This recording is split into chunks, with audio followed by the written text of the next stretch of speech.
सीधा हम वृंदावन में श्री गिरिराज जी के चरण में निवास मिला है, इसलिए आप लोग को विशेष स्वागत है।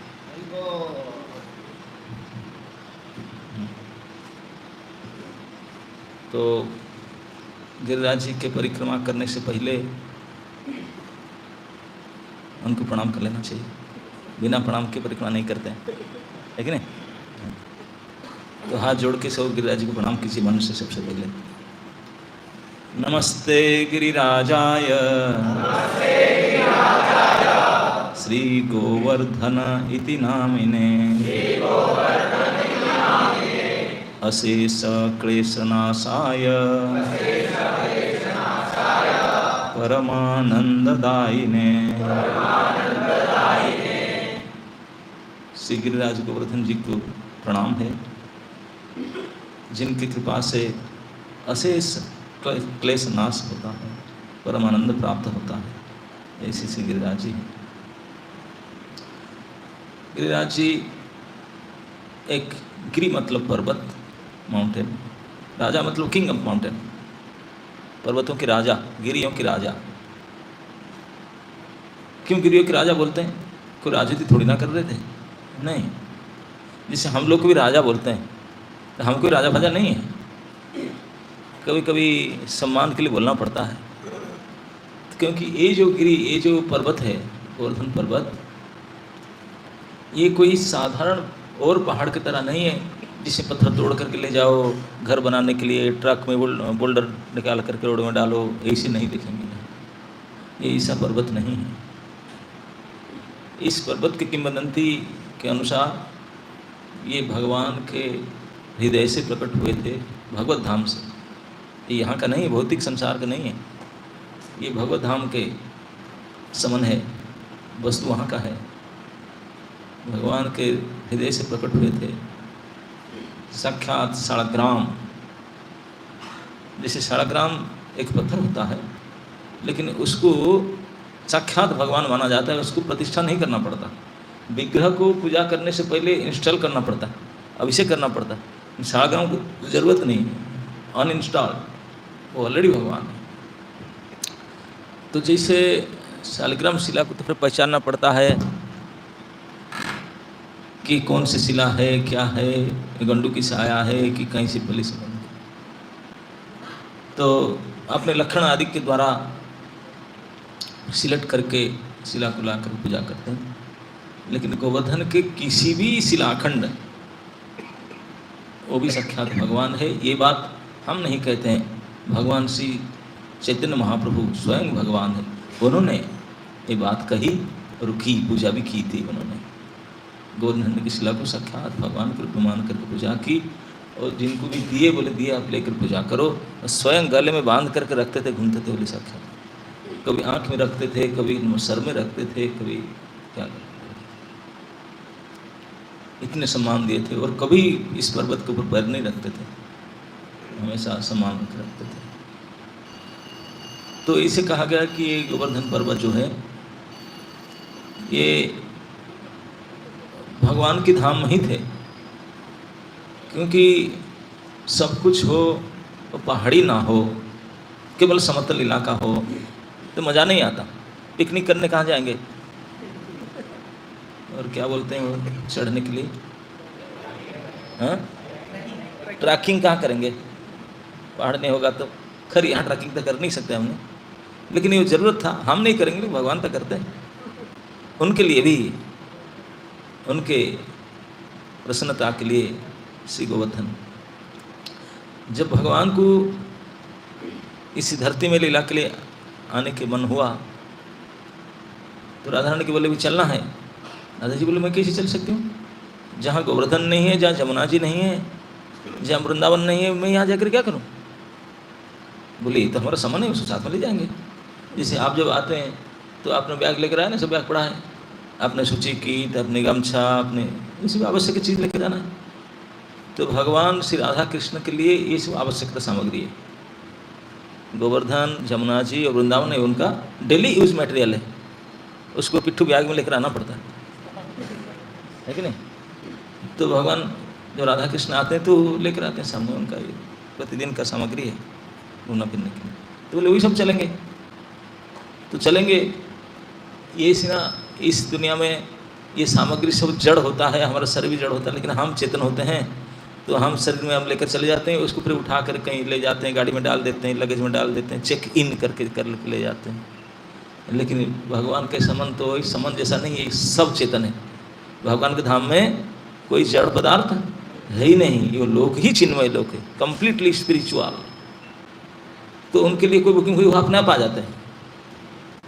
तो गोवर्धन जी भी, वृंदावन जी भी, जमुना जी सब अपने आप अपना रास्ता बनाए, बोले बुकिंग किए, जब सार जा रहे हैं हमारा बुकिंग भी अपना करना होगा। सब अपना अपना व्यवस्था किए कैसे आने का। जो आने का व्यवस्था कर रहे थे अपना अपने हिसाब से आएंगे। तो गोवर्धन जी पर्वत के रूप में आएंगे, तो इसलिए एक पर्वत के रूप में उन्हें प्रकट हुए।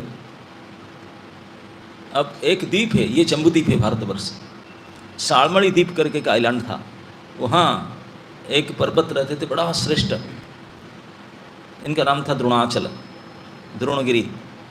उनके बेटे होकर पधे। पर्वतों की शादी करते हैं, बेटा होता है। आपको विश्वास नहीं होते तो पार्वती के नाम तो सुने होंगे ना, उनका नाम पार्वती क्यों पड़ा? पार्वती की बेटी है इसलिए पार्वती, पर्वत की बेटी थे। हिमालय पुत्री, विंध्य पुत्री, विंध्यालय से होता था वो लोग सब, पहले उनके सब चलते फिरते बाद सब कुछ करते थे, हाँ उड़ते थे।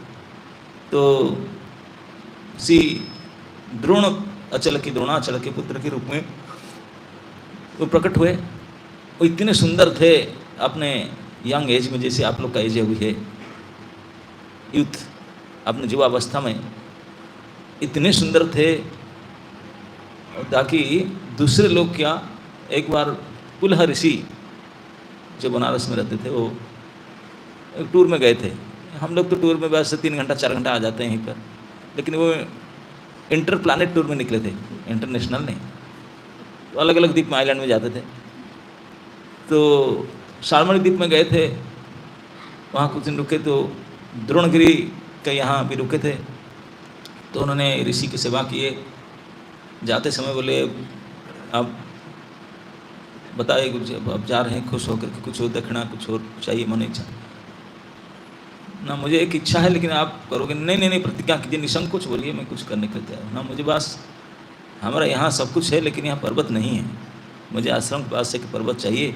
ये आपका बेटा जो है गोवर्धन गिरी, इट्स वेरी नाइस, सब प्रकार का उसमें व्यवस्था है, उसको ले जाए। तो उनके पिता द्रोणाचल वचनबद्ध थे। फिर बुलाए बेटा को, बोले बेटा ऐसे ऐसे महर्षि ने आपको बुला रहे हैं, आप जाएगा? ठीक है जाऊँगा, उनकी सेवा में आप देते हो। बड़े साधु गुरु वैष्णव की सेवा करना तो सौभाग्य की बात है, इतने बड़े ऋषि हैं, उनकी सेवा करूँगा, ठीक है जाऊँगा। ठीक है, पिता से परमिशन ले लिया, जाने के लिए तैयार हुआ। वो बोला कि ऋषि जी को, बोले जी ऋषि जी मुझे लेकर जाना है लेकिन मैं डायरेक्ट फ्लाइट में जाऊँगा, इनडायरेक्ट नहीं, यहाँ ले ओवर है 4 घंटा, ये टाइम खराब होता है। बोले नहीं डायरेक्ट ही जाएंगे। कैसे लेंगे? बोले मैं हथेली उठा कर ले जाऊँगा।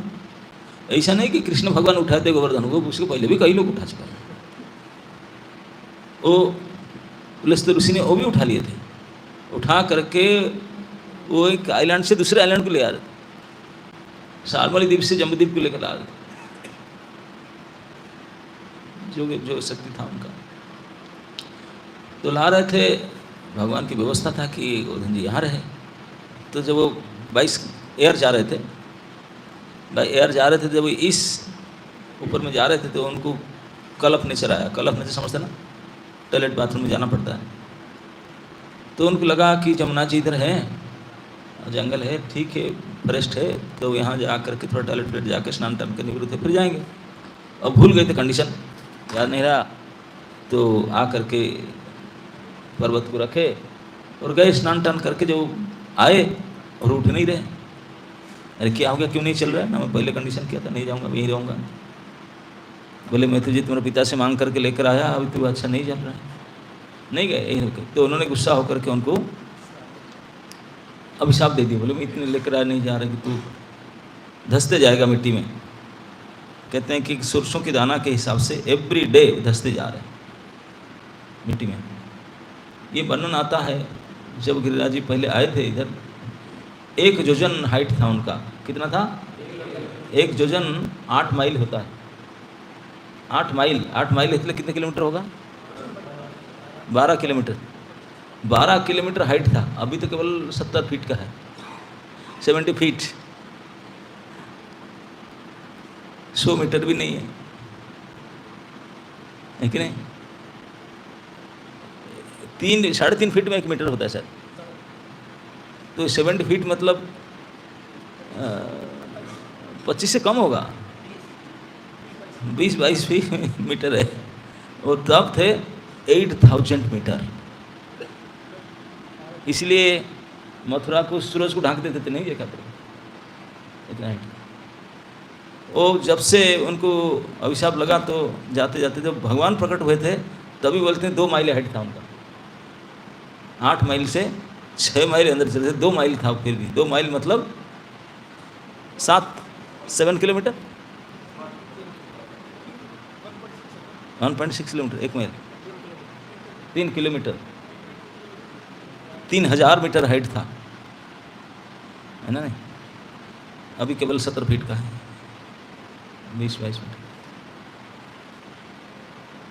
तो इतने विशाल पर्वत वो उसको उठा कर लेकर आए थे और यहाँ रह गए इस प्रकार से। तो सत्ययुग की घटना था, तभी से थे इधर। उसके बाद में त्रेता युग आया, पर्वत ही पड़ा था, कोई लोग आते थे, कितने पहाड़ है पड़ते थे। त्रेता युग में भगवान राम का एक प्रोजेक्ट हुआ समुद्र के ऊपर सेतु बनाने का। तो लंका में जाना चाह रहे थे, बोले समुद्र है उसको ब्रिज बना के जाएंगे। तो उसके ऊपर सेतु बनाने के लिए उनके जो पास आर्मी थे, बानर थे, मंकीस, वो मंकीस को लगाए, बोले जाओ सब पत्थर उठा के लाओ। वो मंकी आजकल के जो ट्रेलर, बुलडोजर, जेसीबी, उन 10-20 जेसीबी का काम करते थे। ये तो ज़्यादा से ज़्यादा एक ट्रक 12 टन, 14 टन, 30-40 टन तो भरे 25 चक्का लगता है वो ट्रक में। 28 चक्का लगा करके 30-40 टन उठाते। लेकिन तभी एक बंदर 50 टन, 60 टन उठा कर लाते थे। एक पहाड़ उठा कर लाते थे उखाड़ कर। आजकल एक पहाड़ को उखाड़ने के लिए 10 साल से हजारों ट्रक लगे हैं, तब तक पहाड़ खत्म नहीं कर पाए। डेली बोल्डर तोड़ते लेते रहे, खत्म नहीं हो। तभी एक बांदर, एक मंकी एक पहाड़ को उठा कर लेकर समुद्र में डाल के जाता। और भारतवर्ष से कई जगह से बड़े बड़े पहाड़ से उठा कर मंदिर लोग लाते थे, वो बहुत बलशाली होते थे। तो इस पर्वत को भी गोवर्धन पर्वत हनुमान जी की नज़र पड़ा था, बोले इससे बड़ा खसा है, इतने बड़ा, इसका 3-4 किलोमीटर हाइट है, बहुत बड़ा पर्वत। उसको उठाना के लिए जाना चाहते थे, उठाते। इतने बड़े बड़े पर्वत को उठा चुके हैं उन्होंने, इसको बड़ी बात नहीं है उनके लिए उठाना को। लेकिन वो उठ नहीं रहते, बहुत झकझोर के उठ नहीं रहते, इसलिए क्रैक्स आ गए, तोड़ ताड़ गए। उन्होंने इसे खूब बल लगा करके तो उठ नहीं रहते। तो बोले भाई क्या हो गया? क्योंकि गिरिराज जी उतरे हैं ऋषि के साथ सांप लेकर, क्योंकि भगवान के लीला में शामिल होने के लिए। इसीलिए तो जानबूझकर प्लान करे आए, उधर रुके हैं। उनके वृंदावन में कृष्ण भगवान आएंगे, इसलिए वो आए हैं पहले से। तो नहीं जा रहे थे। हनुमान जी बोले बात क्या है? पता लगाया, बोले ये बात है। बोले अरे तू भगवान के लिए, तू यहाँ तो भगवान के लिए लेकर जा रहा हूँ मैं, किसी लिए कोई मस्ती के लिए थोड़ी ले जा रहा हूँ। तुझे यूज करूँगा, भगवान तुझे ऊपर चल के जाएंगे, भगवान के चरण कमल के स्पर्श होगा। तो गिरिराज उठ गए, बोले चलो, उठ गए तुरंत, बोले चलो। जैसे उठे चलने के रहते तो वहाँ से अनाउंसमेंट आया कि bridge is complete, no need of any stone. Hanuman ji बोले सॉरी साहब, रख दिए। बुरी ये क्या कर रहा है ना, ब्रिज कंप्लीट और जरूरत नहीं। बोले यार आपने मुझे बोला कि भगवान के चरण स्पर्श होगा, दिस इज वेरी बैड। अब मुझे कैसे? बोले मैं जाकर बताऊंगा ठाकुर जी को, ऐसे आपकी इच्छा कर।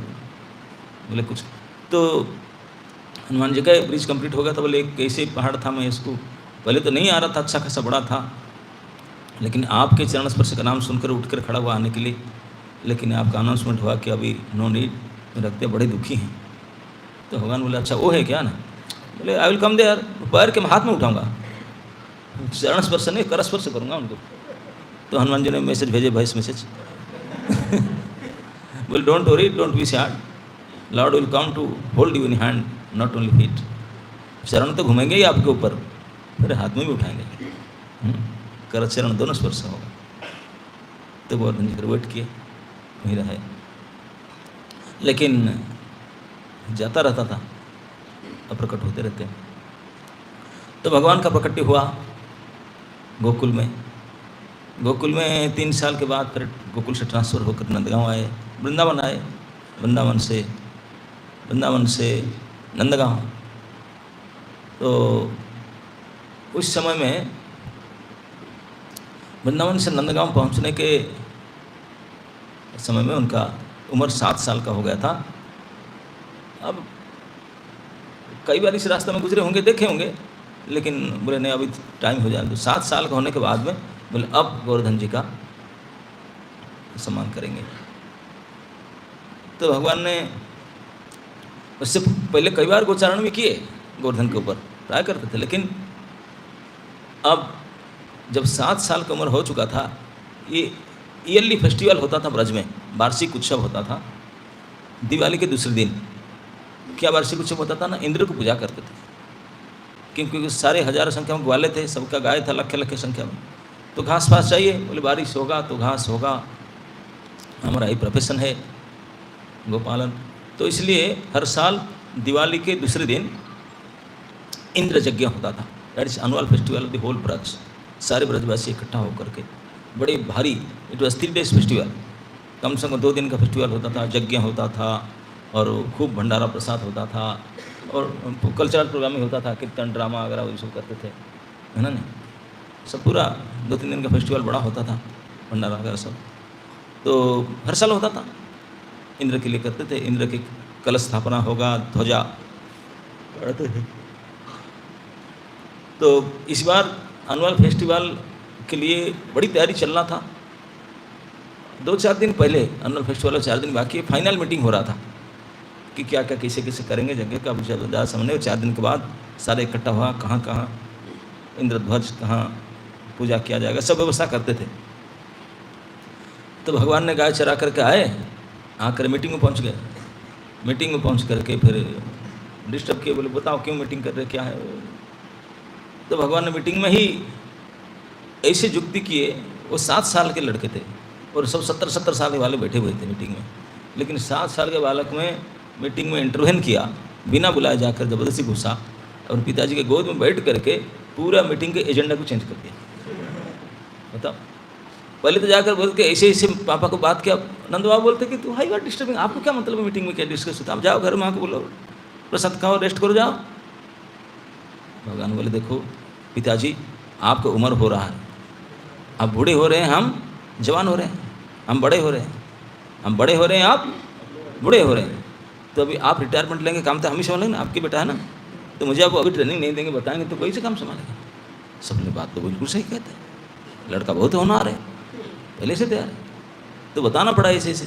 तब जुक्ति किए क्यों इंद्र को पूजा करेंगे। लो एजेंडा खत्म। पूरा मीटिंग हुआ था एनुअल फेस्टिवल इंद्र यज्ञ के लिए, मीटिंग में जाकर के कैंसिल, इंद्र की पूजा कैंसिल करवा दिए। और सबको ऐसे पॉइंट रखे कि सारे मुंह बंद हो गया, चुप हो गए। बोले ठीक है, इंद्र पूजा नहीं के क्या करेंगे, इतने पकवान इतने सब व्यवस्था किए, नहीं पूजा तो करेंगे, इंद्र का नहीं, किसका करेंगे ना, गोवर्धन का करेंगे, गोवर्धन का पूजा करेंगे। क्यों रे ना, क्यों, हमको इंद्र को देखा कहीं, इंद्र से क्या फ़ायदा मिलता है। बोले बारिश होता है। बोले बारिश इंद्र का ड्यूटी ये करना, इंद्र नहीं करेगा तो उसे HOD से निकाल देंगे, और क्या, उनका ड्यूटी है। जो IVF संभल रहा है वो काम करेगा, नहीं करके IVF HOD थोड़ी रखेंगे उसको, उसको काम करना ही पड़ेगा। तो बोले उनका क्या, बोले नहीं हम उनको पूजा करेंगे, खुश करेंगे तो यहाँ बाजा बारिश करेगा। बोले अगर पूजा करने से उनको यज्ञ कर प्रसन्न कर बारिश करता तो समुद्र वाला को पूजा करते हैं क्या उनको, समुद्र बारिश क्यों होता है, वहाँ तो पानी पानी में बारिश की जरूरत नहीं, वहाँ क्यों होता है। अब उनका युक्ति से तो किसी को उत्तर मिला नहीं, सब चुप हो गए और एक्सेप्टेड हो गया। पूरे मीटिंग में पार्लियामेंट में पूर्ण सहमति से पास हो गया कि पहाड़ पूजा करेंगे, देव पूजा, देवताओं की पूजा बंद करके पर्वत की पूजा करेंगे बारी।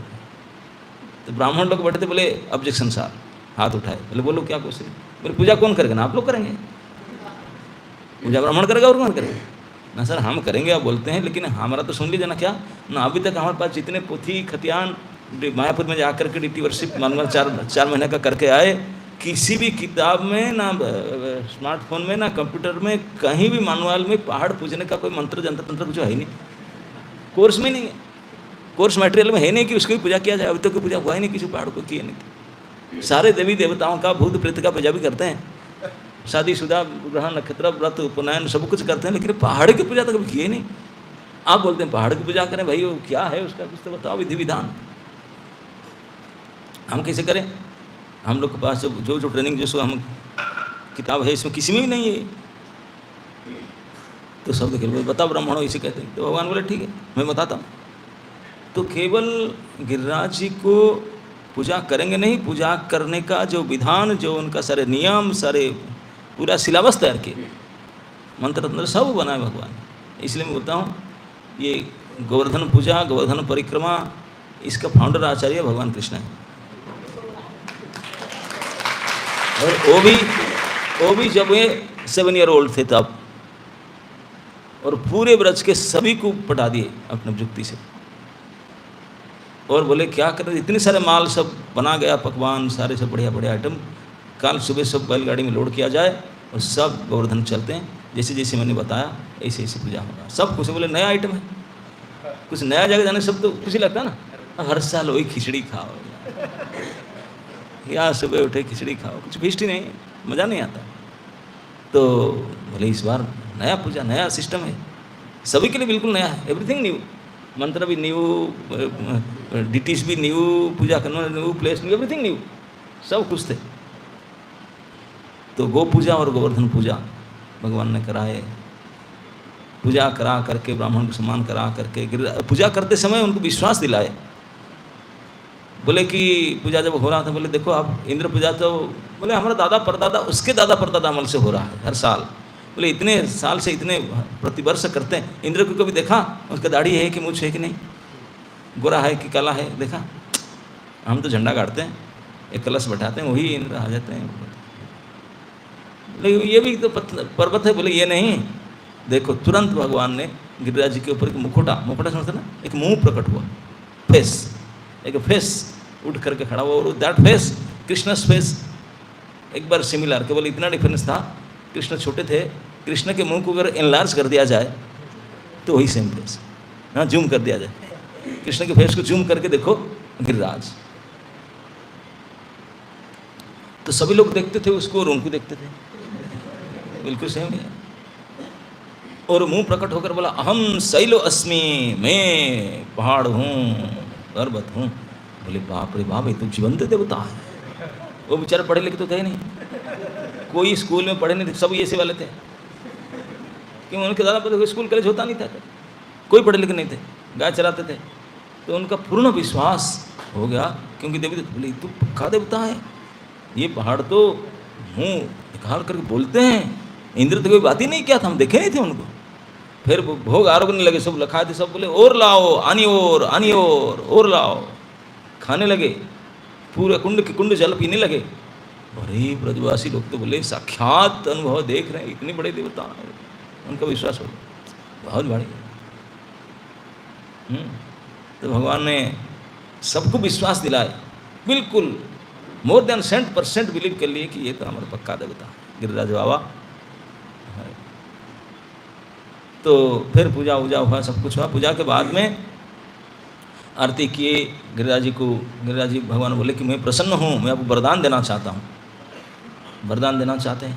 बोले सब जो जिसका मन में है मनोती सब बोलो, मैं ऑन दी स्पॉट पूरा कर दूंगा सब अभी। तो लेकिन कोई कुछ बोल नहीं रहे। क्यों बोल नहीं रहे? क्योंकि आपने मन की बात सबका सामने नहीं बोलेंगे ना। आपके मोबाइल में किसका नंबर है आप दूसरे को दिखाएंगे? नहीं। आपका गर्लफ्रेंड का नाम किसी को पता ना चल जाए तो इसलिए छिपा कर रखेंगे। अब अपने मन की बात हृदय की बात कोई बताना नहीं चाहता, सबका सामने बोले कैसे बताएं, इसको देख रहे उसको देख रहे कैसे बताऊँ, वही बैठा है वो भी बैठा है, उसके सामने कैसे बताऊँ। तो भगवान समझ गए, बोले अच्छा अच्छा अच्छा, शर्म करते हैं। एक नेक्स्ट अल्टरनेटिव में क्या, किसी को कुछ बोलना नहीं होगा, आंख बंद करो, हाथ जोड़ दो, मन में सोचो आई विल गेट इट, अब पूरा कर दूंगा, जो मन में है देखो पूरा कर दूँगा। बोले वो यस दैट्स वेरी नाइस। सभी ने, छोटे बड़े, लड़के लड़की, सब बुढ़े बुढ़ी, सब हाथ जोड़ करके आंख मूंद करके अपने हृदय की बात जो मन में था चाहते थे सब। हजारों हजारों थे, बड़े बूढ़े, लड़के लड़की, जवान, युवक युवती, सभी एप्लीकेशन भेजे गिरिराज जी सबका देख रहे थे, सभी हजारों एप्लीकेशन में सब्जेक्ट एक ही था, किसी का कोई और मांग नहीं था, सभी ने एक ही चीज़ को मानते, सब बोलते मैं केवल मांगता हूँ और किसी को पता नहीं होगा, ये तो मेरे हृदय की इच्छा है, किसी को नहीं बताता हूँ मैं अपनी हृदय की बात। लेकिन गिरिराज देखते हैं कि सभी समान, सब सेम, 10,000 एप्लीकेशन सेम सब्जेक्ट, लेकिन कोई किसी बोलते कोई नहीं जानता मेरे मन की बात, उनको लगता है।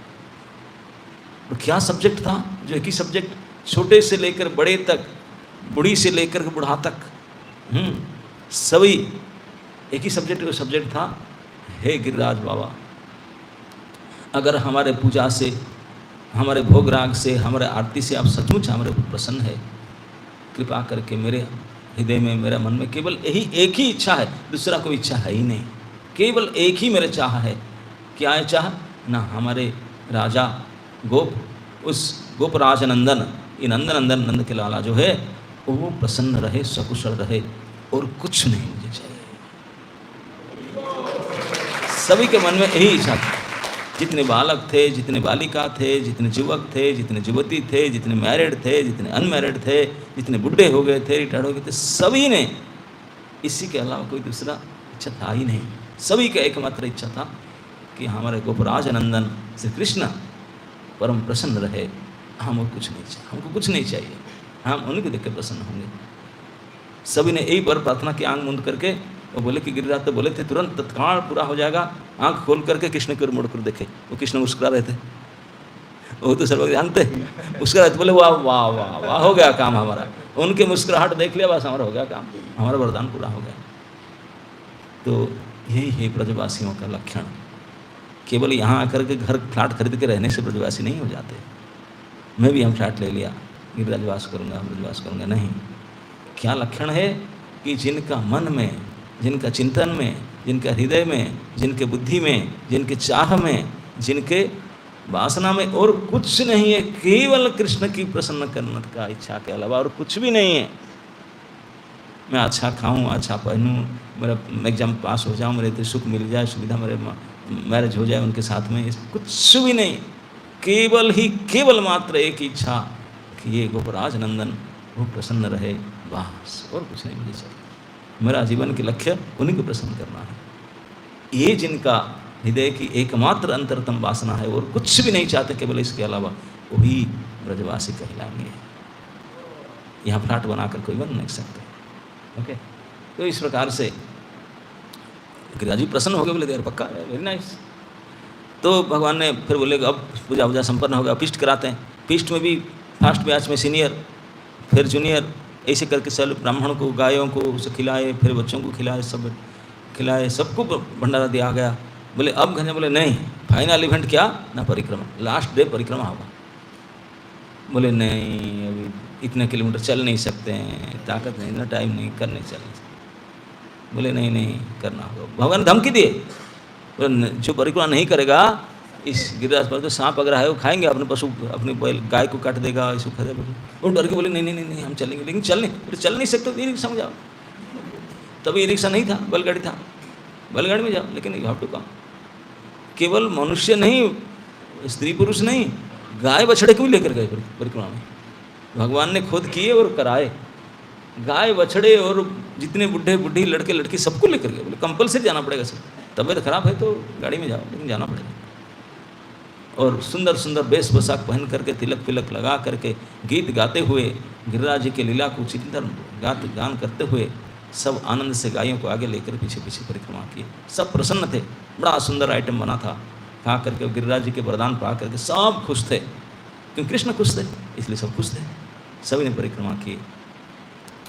तो उसके पहले ना तो कोई पहाड़ की पूजा करता था, इसी पहाड़ को भी ना कोई अपने आता था, ना प्रणाम करता था, ना पूजा करता था। परिक्रमा तो दूर की बात है।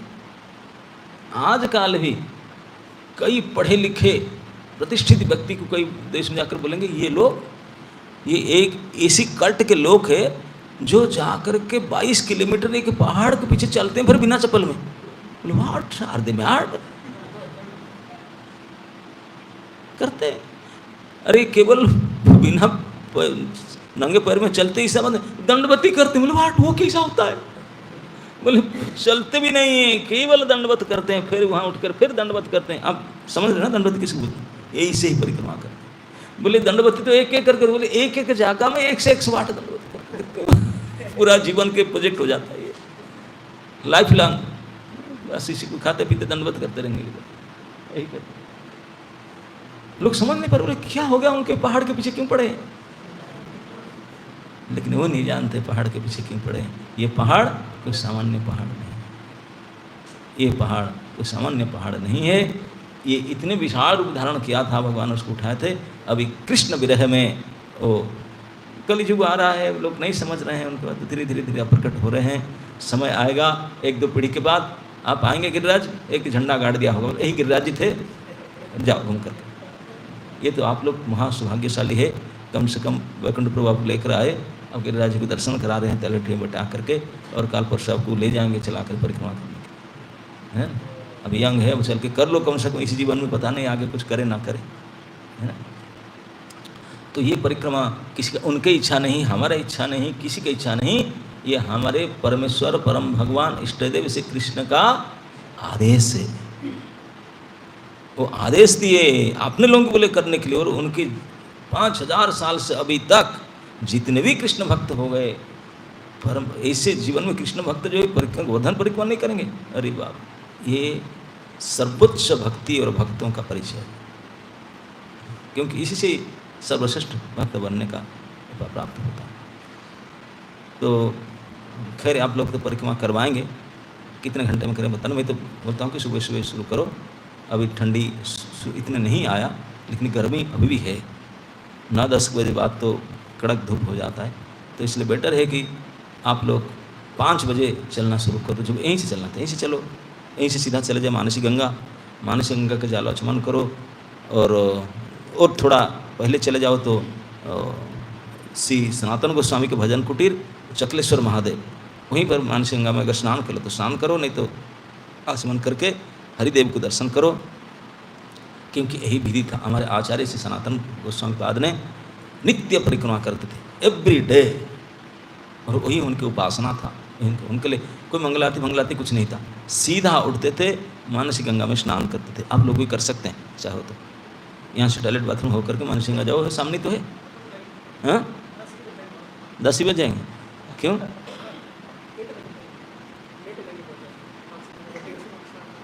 तो क्या होगा, स्नान एक बाथरूम थोड़ी है, बाथरूम खाली होगा एक आएगा जाएगा, एक साथ में 150 डुबकी लगा सकते हैं। ये सोचते हैं कि मानसी गंगा बाथरूम है, 150 लोग है, बहुत 1 घंटा लग जाएगा। 150 लोग 1 मिनट में नहाएंगे, सभी अपना अपना डुबकी लगाएंगे। ऐसा थोड़ी है कि सबको वेट करना पड़ेगा, वो आएगा मैं जाऊँगा, ऐसा नहीं। गौ डुबकी लगाओ, हमसे पलटो बैठो, चलो, है कि नहीं? और क्या ब्रह्मचर्य है, कहाँ का स्नान है वक्त ध्यान, कौवा जैसे संकट पर हो गया था। और क्या चाहिए? साबुन लगाऊंगा, सेंट लगाऊंगा, पाउडर डालूंगा, ये थोड़ी है ब्रह्मचर्य। डुबकी लगा फटाफट चलो, उसे क्या फटाफट। हाँ एक कौवा जितने में स्नान करता है इतने में स्नान करना चाहिए आपने, फटाक से। तो फटाफट स्नान करो, क्योंकि और जीवन में जो चांस आपको मिलेगा कि नहीं पता नहीं। अभी इधर यहीं है, सामने ही तो है ना। कोई दिन 7 मिनट्स यू रीच देयर।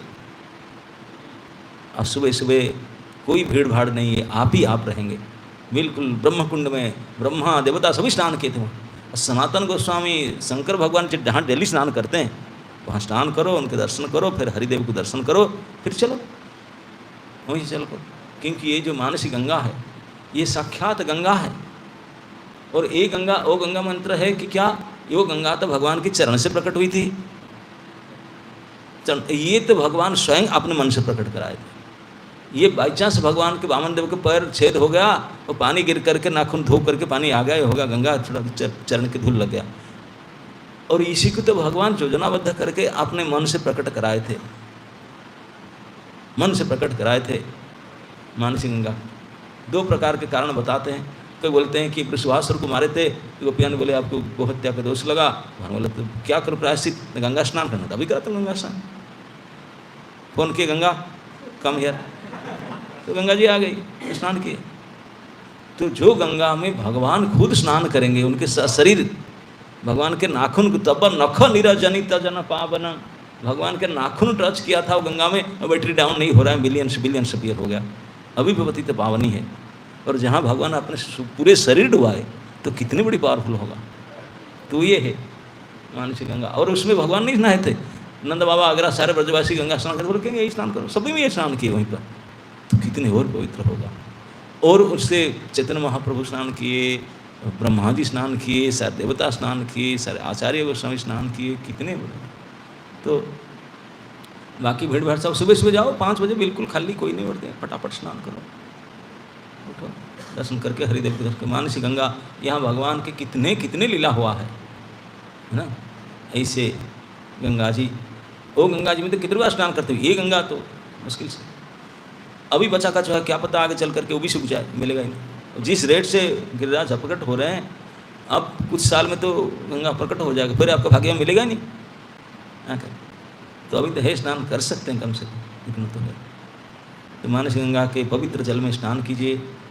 वहाँ सनातन गोस्वामी, यहाँ रुकते थे, क्योंकि जब उम्र उनका वृद्धत्व तो हो गया था, बोले परिक्रमा डेली डेली करना है तो यहीं पर रूम लेकर रहना पड़ेगा। रूम क्या, रूम तो गेस्ट हाउस था नहीं, तो अपना कुटिया था, उसमें हुई पेड़ के नीचे आसन लगाए और बोले यहीं सोऊंगा। बाबा जी उसका क्या है, लगाया आसन, पेड़ के नीचे सोते थे। एक दिनों के वहाँ मच्छर काटते थे, कुंड का पानी का था ना पास, मच्छर काटते थे। दूसरे दिन के बाद अपने बेडिंग उठाया, बोले मैं जा रहा हूँ। वहाँ शिव जी थे, चक्रेश्वर महादेव, शिव जी आकर प्रकट हो गए। बोले सनातन जी क्यों जा रहे हैं ना, बोले मच्छर है। बोले मच्छरदानी में आज ही लाता हूँ, प्लीज़ डोंट कम, यहाँ से मत जाओ। बोले क्यों ना, मैं साक्षात शंकर भगवान बोल रहा हूँ, आपके एसोसिएशन मुझे बहुत पसंद है, मैं आपके संग नहीं छड़ना चाहता हूँ। मच्छर की परेशान है ना, I will take care of them, मैं मच्छर को टेक केयर करूँगा, मच्छर नहीं आएंगे आज से, लेकिन आप छोड़ के मत जाइए। तो भगवान की इच्छा से भगवान, फिर शंकर भगवान उनके लिए कोठरी बना दिए, रूम बना दिए। तो सनातन शंकर वहीं रहे शंकर भगवान के साथ में। उनके नाम चक्रेश्वर है, कई चक्रेश्वर बोलते हैं, चक्रेश्वर। चक्रेश्वर इसलिए हैं, दो की मदद, एक तो कहते हैं जब गिरिराज धारण के समय में इंद्र ने 7 दिन तक भारी वृष्टि कर रहा था, हाथी के सूंड की तरह इतने मोटे मोटे पाइप, होस पाइप की तरह पानी बरसा रहा था। तो सुदर्शन चक्र आ गए थे, क्योंकि भगवान नीचे से उठा रहे हैं, ऊपर से बोले थे पानी को रोकना पड़ेगा, ब्रज में पानी भर जाएगा। तो क्या, सुदर्शन आकर के पानी को सब वहीं से इवापोरेट कर देते थे, वाम्प हो जाता था, नीचे कोई गिरता नहीं था। तो जो कोई बोलते हैं भगवान तो बिजी रहते, आप नीचे, ऊपर में शंकर भगवान बोले मैं ऊपर का संभालता हूँ सर। तो शंकर भगवान ने सुदर्शन चक्र को इन्वाइट किए, चक्रराज प्रकट हुए और अपने तेज से इंद्र का सारे पानी सूख करके वाम्प हो गया। तो जो फिर 7 दिन के बाद इंद्र सरेंडर किए, चक्रराज जो काम वो कर रहे थे गिरिराज जी के ऊपर, तो फिर शंकर भगवान के पास आकर बोले इसी तो क्या करने को ना। तो उसी दिन से फिर चक्रेश्वर महादेव जी का नाम हो गया, दो ईश्वर चक्र को बुला करके काम करवाए थे, है ना। तो वो भगवान शंकर जो भगवान की गिरिराज धरण सेवा में भी सेवा लिए थे, किए थे, वो है सनातन गोस्वामी है, मानसी गंगा को बताओ करके। फिर हरिदेव, इस क्षेत्र में, गोवर्धन क्षेत्र में साक्षात गिरिराज, गिरिवरधारी, गिरि को धारण किए थे हाथ में। इसका एक सुंदर विग्रह वज्रनाभ के द्वारा बना करके वहाँ लोकल लोगों को पूजा करने के लिए नीचे इस गोवर्धन गांव में रखे थे, मानसी गंगा के तट पर। वो आज भी थे, यद्यपि ओरिजिनल विग्रह तो और कहीं है, लेकिन उसका प्रति विग्रह भी पूजा हो रहा है, ये था। और गोवर्धन के ऊपर भी एक विग्रह था, वो श्रीनाथ जी, एक नीचे विग्रह थे गिरिवरधारी, एक ऊपर थे गिरिवरधारी, दोनों विग्रह को श्री वज्रनाभ बनाकर प्रतिष्ठा किए थे। तो इसमें से ये हरिदेव यहाँ के अधिदेव माना जाता है। यहाँ के अधिदेव जो वज्रनाभ ने 4 देवता 4 जगह प्रतिष्ठा किए थे। मथुरा में केशव देव, वृंदावन में गोविंद देव, महावन में बलदेव, गोवर्धन में हरिदेव, ये देवता थे, बड़े देव चतुर्देव। तो हरिदेव यहाँ के देवता हैं इस क्षेत्र के, तो उनको दर्शन करके उनसे परमिशन मांग करके फिर परिक्रमा वहीं से शुरू कीजिए। स्टार्टिंग पॉइंट ऑफिशियली ये हमारे आचार्य की प्रणाली के अनुसार मनुष्य बनाकर यहाँ के क्षेत्राधिकारी हरिदेव को प्रणाम करके वहीं से परिक्रमा स्टार्ट करके चलना शुरू कीजिए। इसे पता है उन लोग को ले जाएंगे अंदर अंदर गली गली में, आजकल तो इतने सब वो जाके दान घाटी में निकलेंगे। रास्ता में कुछ और पाप मोचनी कुंड अगर कुंड रहा नहीं, अभी इलेक्ट्रिसिटी बोर्ड ने ले लिया, उसे क्या लगा दिया, स्टेशन कर दिया, कुछ है नहीं उसमें। लेकिन ये सब पहले ज़माने में था, आजकल तो सारे सिटी दुकान बाजार क्या क्या बढ़ते जा रहे हैं। छोड़ो, जितने गिरिराज दिखते हैं इतने ही, इतने ही बहुत हैं हमारे लिए। पुराना जो कुंड उसको गया, तो वहाँ से सीधा चल करके जा करके, रास्ता बड़े ख़राब है, अब चलते जाना, मन में ही सोचना कि भाई ये सब ठीक है, अपराकृत है, इसे सोच करके अब जा करके दान घाटी में उतरेंगे, गली से बाहर निकलेंगे। दान घाटी से बाहर निकलते ही अब सीधा जाना, लेफ्ट नहीं जाना, लेफ्ट राइट नहीं, सीधा रोड को क्रॉस करके वहीं से दान घाटी से बड़ी परिक्रमा शुरू होता है, वहीं से चलते रहना। अब उदानी राय मंदिर वहाँ आता है, दान घाटी गोवर्धन के ऊपर, इसको इसीलिए कहते हैं दान माने टैक्स लेना। तब जो रोड में जाते हैं ना, टोल टैक्स आता है ना, आजकल तो फास्ट टैग लगा देते हैं, अब पैसा कट जाता है, अब चले जाते हैं। तभी ज़माने में तो ऐसी व्यवस्था था नहीं, तो इसे टोल गेट था नहीं, तो जो सखी गांव वगैरह है, बरसाना नंदन वगैरह सब उस तरफ है, मथुरा इस तरफ है, वो सब गांव है, मथुरा सिटी था। तो जो व्यापार करना है, कुछ बेचना है, कुछ करना है, पेशा वाले लोग तो सिटी में रहते थे, तो बेचारे गांव वाले लोग से सामान लेकर के सिटी में जाते थे। सिटी में जाने के लिए you have to cross over this road, यही, क्योंकि 8 मील इतने बड़े पर्वत के ऊपर चढ़ कर तो जा नहीं सकते थे, तो जहाँ थोड़ा सांकरी है, नीचे पर्वत को जा सकते हैं पार करके, वहीं जाते थे। तो ये सांकरी का नीचा भाव था, नीचे होता, तो यहाँ जाते थे। तो यहीं पर सभी लोग, व्यापारी लोग वहीं से पार करके मथुरा रोड पकड़ते थे। तो कृष्ण ने यहाँ एक स्टैंड पॉइंट बनाए, बोलते कृष्ण बेदी, वहीं खड़े रहते थे, बाकी अपने स्टाफ को लेकर के और गोपियों को छेड़खानी करते थे, उनसे दही दूध मक्खन ले करके अपना करते थे। दान मतलब टैक्स लेते थे, कई झगड़ा होता था उसमें जो है। तो इसलिए दान घाटी, तो वहाँ के मंदिर बना दानी राय, वहाँ दान लीला हुआ करता था। और दान के राय माने लॉर्ड ऑफ दान, जो टैक्स कलेक्ट करके जो अफसर है वही कृष्णा, उनका मंदिर है। आजकल वो विग्रह को नीचे ले आए, लेकिन प्राचीन मंदिर ऊपर है।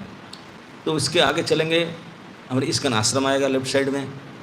थोड़े आगे ऐसे दान निवर्तन कुंड, एक छोटा सा कुंड है, उसका नाम है दान निवर्तन कुंड।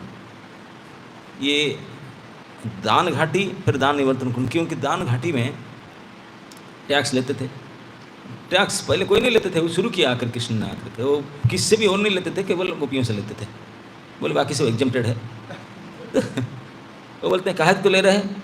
बोला जितने आपके साथ गोपियाँ हैं, कृष्ण बोले, उनको सब देना पड़ेगा टास्क। सबको 5-5 हीरा ये मिनिमम देना पड़ेगा। हीरा फिरा तो है नहीं, इसकी मूल्य में अब मक्खन दे देना पड़ेगा। मक्खन तो जो हमको कंजम्पशन में है, और क्या कैश नहीं तो काइंड। बोले राधिका रानी के लिए, बोले आपके लिए तो आप ये गोपी, तो आपके लिए तो इतना तो देना पड़ेगा, प्लस आपके लिए एक्स्ट्रा टास्क है। बोले क्यों? बोले आपके हर एक अंग के इतने सुंदर है, तो सुंदरता की वजह से एक्स्ट्रा ब्यूटी टैक्स देना पड़ेगा। आपके हर चीज़ ब्यूटीफुल है, इसलिए हर चीज़ के लिए अलग अलग टास्क है। नाक के लिए, ओठ के लिए, हाथ के लिए, सभी अंग के लिए अलग अलग टास्क है। अरे ये कौन सा टैक्स लगा भाई? नहीं, ये अपना नियम लगाए, अब क्या करे, ज़बरदस्ती चलाए। तो वो यज्ञ हो रहा था, भागवरी मुनि गोविंद कुंड में यज्ञ कर रहे थे नंदावन। तो यज्ञ के लिए सब माल मसाला लेकर जा रहे थे, उनको खबर मिला तो स्टाफ ला करके वहाँ ज्ञान ले करके वहाँ चलाए। तो ले तो लिए, बोले ठीक, बोले ठीक है हम झगड़ा नहीं करते हैं। तो जा करके खबर दी, सारे गोपी जितने थे, 25-30 लड़के थे, वो 200-500 गोपियाँ इकट्ठा आ गए। वो ले करके माखन मजे से करते, सब खाएंगे बैठ करके, मजा कर रहे थे। इतने 500 गोपी इकट्ठा हो गए, आके सीटी बजा दिए। बोले ये सब इतने से क्यों आ गए? आ कर पकड़ करके एक एक ग्वाला को 10-10 गोपियाँ पकड़ करके मुंह में गुस्सा मारे, चोटी खींचे। अब इतने उनको परेशान किए, बेइज्जत किए। अब बोले कि जितना सर माल सो वापस करो, जितने खाया दो, इतने नहीं खाया तो सर वापस। दान जो लिए थे निवर्तन किए सो वापस किए, वो एक्शन उनके ऊपर लिए थे, बांध उनके मारपीट करके। तो इसलिए दान निवर्तन कुंड। उसके आगे बढ़ेंगे तो गिरिराज जी के कई सुंदर सुंदर कंदराएँ हैं, कई सुंदर सुंदर झरनाएँ हैं, और कितने सुंदर पेड़, अनेक वृक्ष लता, जिसमें कई प्रकार के पिल्लू आदि फल, कई मधु के छत्ता, ये सब लगते हैं। गाय और बालकों के लिए बहुत मनोहारी सुंदर था वातावरण। उसमें जा कर के आगे आएगा अन्नकूट क्षेत्र। अन्नकूट क्षेत्र मतलब जब ब्रजवासियों ने पूजा करते थे गिरिराज जी का, तो सारी पूरी ब्रजमंडल से पब्लिक आते थे आइटम्स को लेकर के। 1.5 किलोमीटर तक तो भोग लगता था। हम तो एक टेबल में लगते 56 भोग, ऐसे ऐसे कटोरी में 56 हो गए, 56 भोग हो गया, ऐसा नहीं। उनका लगता था भोग 1.5 किलोमीटर तक भोग रखा जाता था। हम लोग 1.5 किलोमीटर तो 10/8 तो घर होता है उसमें क्या रखेंगे लेकिन वहाँ जो अन्न करके ब्रजवासी लोग भोग लगाते थे, 1.5 किलोमीटर केवल भोग प्लेट इतने होता था बड़ा। ये अन्नकूट क्षेत्र बोला जाता है उसको। वहाँ से लेकर के गोविंद कुंड तक। तो रास्ता में एक गाँव आता है जिसका नाम है अनियोर। अनियोर गांव का नाम अनियोर इसलिए पड़ा क्योंकि वहीं अन्नकूट क्षेत्र का बीचों बीच था। तो वहीं से दर्शन हुआ था गिरिराज जी के मुकुटा का, दर्शन हुआ था। तो गिरिराज जी ने फिर वहीं भोग आरोप किए थे, से प्रसाद पाए थे। और लाओ अनियोर, और आनो, और नानो। तो इसलिए गांव का नाम पड़ गया था अनियोर, इसकी वजह से। और वहीं पर संकर्षण कुंड है, आपने देखे होंगे ना, बहुत बड़ा संकर्षण कुंड। अब कुंड का हाल अभी बहुत बुरा है। इतने सारे उसको किया गया था संस्कार आदि, इतने बड़े विग्रह ला गए, लेकिन फिर भी ऐसा ही है। तो जहाँ कृष्ण रहते हैं वहाँ बलराम रहते हैं। कृष्ण को बलराम को कोई छोड़ करके नहीं रहते हैं, हमेशा रहते हैं। तो कृष्ण करेंगे तो बलराम भी साथ साथ है। तो बलराम जी के कुंड, गोविंद कुंड से पहले संकर्षण कुंड होगा। संकर्षण कुंड है। तो संकर्षण कुंड को, और संकर्षण कुंड अनियोर गांव के बीच में है बिल्कुल। और उसी के पास में श्रीनाथ जी की प्राकट्य स्थली। श्रीनाथ जी के प्राकट्य स्थली मतलब हमारा एक आचार्य हुए हैं भगवान श्री चैतन्य महाप्रभु के गुरुजी है ईश्वरपुरी। ईश्वरपुर के गुरुजी हुए माधवेंद्रपुरी। ये माधवेंद्रपुरी एक बार आए थे गोवर्धन परिक्रमा करने के लिए। वृंदावन से पैदल में आए चल करके, ऑटो में भी नहीं आए थे। 30 किलोमीटर तो वही चल के आए, फिर ये चल के परिक्रमा कर रहे थे। लेकिन वो उनका वृत्ति था अजाचक वृत्ति, कोई मांग नहीं रहे थे, जो मिला तो खाएं नहीं खाए। और वृंदावन आए कि नया नियम लगा लिए, यहाँ हमारा भगवान तो गोपाल है, गाय के जो पालन करते हैं, मैं केवल गोरस पीऊँगा और कुछ नहीं खाऊँगा, अन्न नहीं खाऊँगा, दूध पी के रहूँगा, ये नियम लगा। किसी को बोले नहीं, किसी को क्या पता चला। और परिक्रमा कर रहे थे, पेट पिचक गया है। लोग देखे बाबा संत जी खाए नहीं, बिल्कुल भूख लगता हो, तो किसी ने उनको दिया रोटी साग। मना नहीं कि ले लिए, किसी को और को दे दिए। बोले अरे खा नहीं रहे, शायद व्रत होगा, फलाहारी होगा शायद। तो किसी ने फल ला कर दिए, फल भी ले लिए और किसी को देखा नहीं। बोले अरे ना अन्न खाता है ना फल खाता है, क्या करता है। और पेट बिल्कुल पिचक गया, चल नहीं पा रहा है, ये क्या बात है। बड़े मुश्किल से परिक्रमा करके गोविंद कुंड में आकर बैठे थे। संकर्षण कुंड के आगे गोविंद कुंड है, वहाँ के कदम वृक्ष के नीचे बैठ करके भजन कर रहे थे। किसी को नहीं बोल रहे हैं, अजाचक याचना नहीं करेंगे, बोलते नहीं किसी को कि मैं केवल दूध पीता हूँ और कुछ खाऊंगा नहीं। तो किसी को नहीं बोलने पर भी एक आदमी तो जानता है, वो कौन? अंतर्जामी, जो अंतर से जानने वाला है। तो अंतर्जामी भगवान कृष्ण एक लोटा दूध, लोटा क्या मटका, मिट्टी का कलश दूध लेकर के आके पहुँचे। बोले ये ढीठ बाबा, हमारे गांव में जो आते हैं कोई उपवास नहीं रहते हैं, तेरे तरह मांग कर खा लेते हैं। और तेरे जैसे ढीठ क्यों रहता ना, फिर मुझे ला कर देना पड़ता है उनको। सबको दुनिया को पालता हूँ, इसलिए कोई यहाँ भूखा नहीं रहते। और तेरे जैसे दूध लेकर आया, ऐसे डांट करो, लो दूध पियो। माधवेंद्रपुरी देखे, बोले मुझे तो कोई अब तक डांटा नहीं, मैं तो कुछ मांगा नहीं, मेरे दोस्तों ने किया था, वो डांटते जा रहे हैं आकर के। उनको देखे, इतने सुंदर लड़का था देखने में, सांवला सा। देख कर के भूख तो लग रहा था, दूध पीना चाहता है, लेकिन दूध लेने से पहले इंटरव्यू लिए उनका, भाई वाले लिए पूछे उनको। बोले तुम्हारा नाम क्या है, गांव का है, और कैसे पता चला कि मैं भूखा हूँ। 3 क्वेश्चन तो पूछ लिए। और जो लेकर आए थे ठाकुर जी, बोले बताओ, वो दूध ही पिएगा, कुछ खाएगा नहीं, भूखे मर रहा है। मैं लाया उनको देने के लिए, मेरे इंटरव्यू ले रहा है दूध ना लेकर। अभी तो 3 क्वेश्चन बिना लिए पूछ दिया। अब पूछने के बाद पी लेगा तो फिर और पूछेगा तो पोल खोल लेगा, तो भाग जाना चाहिए। बोले भैया तो दूध पकड़ो, फटाफट आंसर दिए। बोले मेरा नाम गोपाल है, मैं यहाँ के लोकल हूँ, ये गाँव के रहने वाला हूँ। और आप पूछ रहे कि मुझे कैसे पता चला? मुझे नहीं पता था, मैं तो गाय लेकर गया था चलाने के लिए, गांव के स्त्रियां आए थे पालने के लिए, वो देखकर मुझे बताया कि बाबा बैठा है भूखा, उनको दूध ले लेते। मैं तो उनके दिया हुआ दूध लेकर आया हूँ, मुझे गाय दूना है, फटाफट आप लो, मैं जा रहा हूँ, आकर के बर्तन लूँगा। भाग गए, दूध पी। माधवेंद्रपुरी दूध के लिए मुँह में लगाया पीने के लिए। कितने बार साधु संत तो दूध ही पीते हैं ज़्यादा, कई बार दूध पिए हैं कई जगह पर, लेकिन ऐसा दूध तो first time in his life उनको लगा ये दूध तो इम्पोर्टेड है, यहाँ का इंडियन तो है ही नहीं, इम्पोर्टेड है।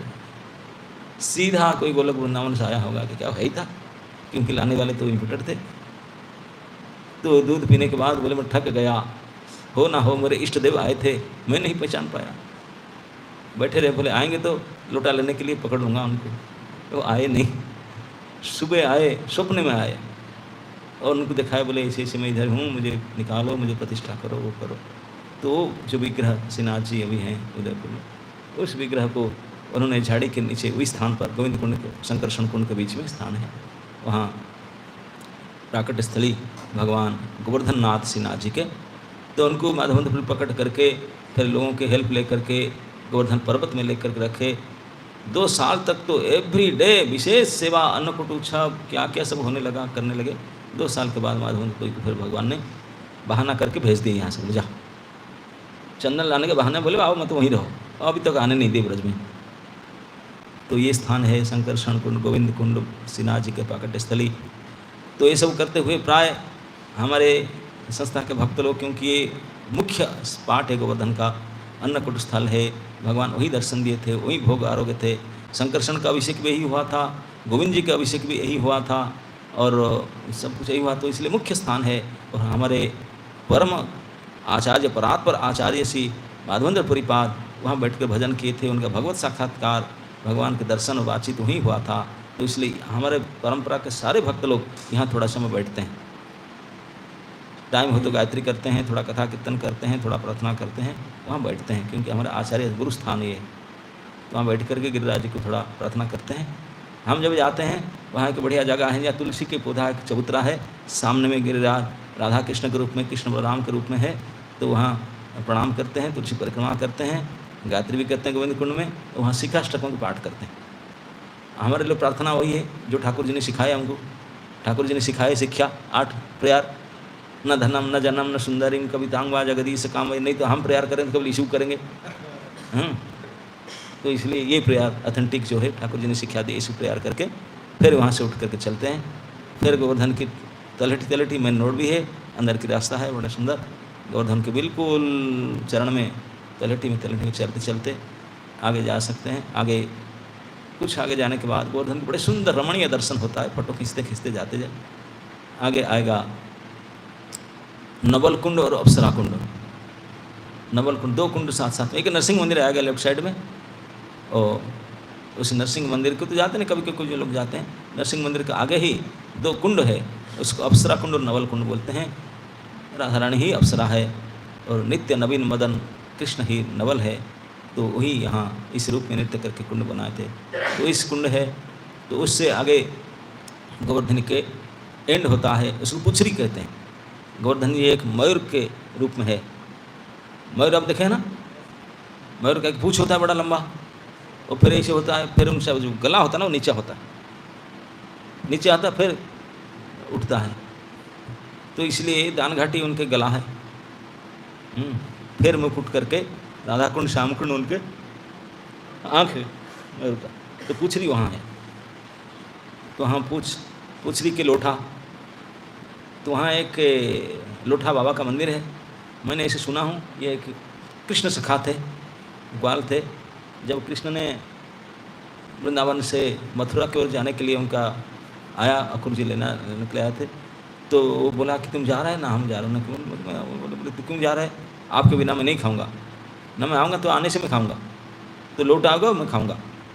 तो कृष्ण लौट करके आएंगे मैं खाऊंगा, तो इसलिए लौटा बाबा, वो वेट कर रहा है, लाठी लेकर बैठा है, कान्हा लौटेगा, कानू लौटेगा, मैं खाऊंगा। तो इसलिए भोग नहीं लगता उनको, खाते नहीं। और कृष्ण आएगा तो मैं खाऊंगा, कृष्ण में खाऊंगा क्यों।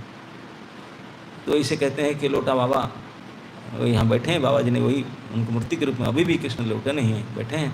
लेकिन कृष्ण भक्त लोग जाते हैं, तो कृष्ण ने उनको ड्यूटी दे दी है। बोले देख, जो मेरे भक्त लोग परिक्रमा करने आएंगे, कोई चुटकी मिट्टी लाकर पीछे से घूम कर चले जाएंगे, वो मणि वाक हो जाएगा। जो आपको दर्शन करके प्रणाम करके जाएंगे उसको परिक्रमा माना जाएगा। तो आप प्रेजेंट लेना उनका, कितने भक्त आपको होकर जाते हैं, इतने लोग परिक्रमा किए, बाकी लोग परिक्रमा काउंट नहीं होगा। तो इसलिए रजिस्टर लेकर बैठे हैं। तो आप लोग ऐसे नहीं पीछे तरफ से मुड़ के चला जाना शॉर्टकट, तो फिर वो परिक्रमा काउंट नहीं होगा, है कि नहीं? बहुत लोग चले जाते हैं रोड ऐसे बना, तो अगर जाएंगे that will consider as walk, it's not परिक्रमा। अगर आप परिक्रमा करते हैं, परिक्रमा का फल लेना चाहते हैं, तो लोठा बाबा के सामने जाके दंडवत मथा टेको, वो अटेंडेंस में डालेंगे, बोले हाँ परिक्रमा हुआ उसका, ओके, तो फिर जाओ, है ना। वहाँ से आगे जाएंगे, अब बिच्छल कुंड है, फिर यहाँ पास में गोविंद कुंड का के सुरभि कुंड है, ऐरावत कुंड है। सुरभि देवी एक गाय थी, वो भगवान के जो इंद्र ने पूरे ब्रज को मार देना चाहता था, लाखों लाखों गायों को गोबद्धा करना चाहता था। सुरभि को मैसेज मिला, वो गुस्सा होकर आती थी, तो इंद्र उनके शरण में गए, जो आ भी आए, तो उन्होंने भगवान को गोविंद नामकरण सुरभि गाय ने की थी, खूब अपने स्तन के दूध से अभिषेक की थी। अभिषेक करने के बाद कृष्ण को दर्शन करके इतने प्रसन्न हो गई सुरभि देवी, बोला मेरे संतान को भी देखना है और कृष्ण की लीला को मुझे थोड़ा देखना है, इतनी सुंदर है। तो इसलिए जब तक कृष्ण ब्रज में रहे तब तक सुरभि देवी अपने स्थान चुन करके वहीं रहने लगी। जहाँ रुकी थी सुरभि देवी ने उस स्थान में भजन कुंड करके, तो उस स्थान को बाद में सुरभि के नाम से एक कुंड बना दिए, सुरभि कुंड ऐसे कहा गया है। इस कुंड में स्नान करने से पाप अपराध से मोचन हो जाता है, अपराध मोचन कुंड, भक्ति में जो गड़बड़ होता है। इंद्र ने तो ऐरावत का चिन्ह भी है, ऐरावत कुंड है, ऐरावत से पानी मंगा करके इंद्र ने स्वर्गंगा से अभिषेक करा था, वो चिन्ह है। तो उसके आगे आएगा जतिपुरा। जति मतलब सन्यासी, माधवेंद्रपुरी जति थे, तो उन्होंने वहीं जाकर रखे सन्यासी की स्थापना करने के लिए। तो उनकी बहुत सारे सेवक आए, वहीं रहने लगे, गांव बन गया, तो जतिपुर हो गया उनके नाम से, जतिपुरा। तो गिरिराज जी की सेवा यहाँ खूब हो रहा है। ऊपर मंदिर है, यहाँ मुखारविंद पूछरी है या मुखारविंद, पूछ में मुख है, मुक्त जो भी हो वहाँ भगवान पूजा, तो वहाँ मुखारविंद है। जतिपुरा, जतिपुरा के पास रुद्रकुंड है, ऐसे रोड में रुद्रकुंड। रुद्रकुंड है कि रुद्र जी की कुंड हो, लेकिन वो रौद्र कुंड है। रुद्र मतलब रो रोते, कुंड का रोते रोते कुंड बन गया, रो रो कर। क्यों रोते थे? क्योंकि भगवान शंकर ने कृष्ण भगवान के इतना एतादृशी प्रधान्य महान लीला को देखकर रोते थे, बोले ठाकुर क्या आप करते हैं, ऐसा ऐसा। कृष्ण लीला को चिंतन करके भगवान शंकर रोते थे, रोते रोते कुंड बना, से रौद्र कुंड है ना नहीं, ऐसी स्थली। तो उसके आगे पुछरी पार करके जाएंगे। आजकल कई और स्थान बन गया है, लेकिन यहाँ राधा कृष्ण के बिछोल कुंड, रत्न बेदी, रत्न सिंहासन और सब कहीं गया है, श्याम ढाक, चंद्र सरोवर, कई ऐसी सब जगहें हैं। और यहाँ सब जाते नहीं, शॉर्टकट परिक्रमा हो गया है। आप लोग रुद्रकुंड भी नहीं जाएंगे ना, मुझे पता है नहीं जाएंगे कोई, कि ये सब जो बिछल कुंड हो रहा है कोई नहीं जाएंगे। आप सीधा पुछरी के लोटा होकर के फिर तलहटी पकड़ेंगे, मुखारविंद होते हुए अंदर वाला रास्ता फिर पकड़ कर सीधा जाकर उठेंगे एक बार गोवर्धन टाउन में, दान घाटी के गोवर्धन टाउन पकड़ेंगे सीधा। गोवर्धन के जो टाउन है, मतलब जहाँ दुकान बाजार है, गोवर्धन बाजार, वो बाजार के शुरू करेंगे, लंबा चौड़ा बाजार है, उसके अंदर प्रवेश करके फिर सीधा वही मानसी गंगा आ जाएगा। मानसी गंगा का चक्रेश्वर पाठ, फिर वहाँ से चल करके आगे उद्धव कुंड तक जाएंगे। उद्धव कुंड के बाद राधा कुंड आएगा, राधा कुंड श्याम कुंड को परिक्रमा करेंगे, तो फिर आगे आएंगे वो रत्न बेदी, कुसुम सरोवर आएगा, ग्वालपोखर आएगा। ऐसे कोई देखते नहीं, देखने में कुसुम सरोवर आएगा, और कुसुम सरोवर के बाद फिर आपने यहाँ के पसार लेंगे, है ना नहीं इतने। और परिक्रमा करने का विधि यही है, क्योंकि साक्षात भगवान गिरिराज है, ये भक्त भी है भगवान भी है, दोनों है डबल। तो इसलिए यहाँ बिल्कुल आपके समस्त मनोकामना के तुरंत पूरा करने में समर्थ हैं, और आपको एक शुद्ध भक्त बना भी सकते हैं, बहुत एक्सपर्ट डिवोटी बना सकते हैं। गिरिराज जी के पास से शुद्ध प्रार्थना करने के लिए व्रत धारण करके परिक्रमा करना होता है, ये एक भक्ति का अंग है। तो इसलिए परिक्रमा करते समय कोई खाना पीना कुछ नहीं है, सीधा उनके लीला का स्मरण करके नाम जप करते हुए, कार्तिक महीना है परिक्रमा करो। कार्तिक महीना तो एक बार खाना ही नियम है, तो सुबह शुरू करो नहा धो करके, no breakfast, nothing, no juice फूस, कुछ नहीं है, सीधा चलते रहो चलते रहो चलते रहो, सुन लिए बस, देखते रहो चलते रहो चलते रहो, पूरे 5 घंटा लगेगा, नॉन स्टॉप चलते रहो, ज़्यादा भागना दौड़ना नहीं कि रुकना भी नहीं, पक्के 5 घंटे में। 5 बजे शुरू किए तो 10 सवा 10 बजे तक आप राधे श्याम आश्रम तक आ जाएंगे। फिर गरम गरम ब्रेकफास्ट मिलेगा आपको, तब आपको लगेगा कि वाह आज के दिन तो गिरिराज की कृपा से 1 लाख की परिक्रमा किए, नहीं तो कहीं बैठते उठते जूस पीते ये खाते ये करते वो करते, नहीं नहीं, ये व्रत धारण करके, है ना, जिसे एकादशी के दिन बोलते हैं शाम तक तो मैं खाऊंगा नहीं, ये नहीं खाऊंगा, तो इस प्रकार गिरिराज की परिक्रमा के महाव्रत है, व्रत धारण करके कहते व्रत में उसको यज्ञ है, गिरिराज परिक्रमा यज्ञ, यज्ञ संपन्न के बिना तो कैसे प्रसाद खाएं, तो कोई कुछ नहीं खाना, कोई ना जूस ना पानी ना कुछ नहीं, पानी बटर फटर की जरूरत नहीं, तो पूरा चलते चलते चलते चलते 5 घंटे में आ जाएंगे पक्का। आप लोग सब यंग है, आप नोट कर रखिए बिल्कुल, 5 घंटे में आ जाएंगे, 5 घंटे में आ जाएगा, अच्छा खासा वॉकिंग हो जाएगा, माला भी पूरा हो जाएगा, और भूख बिल्कुल अपने फर्म पर आ जाएगा, तो प्रसाद में नमक डाले नहीं डाले सब डाउनलोड हो जाएगा, देखेंगे नहीं टेस्ट क्या है ना। भूख जब तेज में रहता है ना तो खाने में भी आनंद आता है, तो खा करके आराम कर रेस्ट कर लेना, फिर उठ करके चल लेंगे, है ना, नहीं फिर क्या करना है, हाँ अमूल्य प्रभु का लेक्चर, तो नींद तोड़ने वाला लेक्चर है नींद तोड़ लेक्चर तभी होगा, है ना। Okay, Krishna Krishna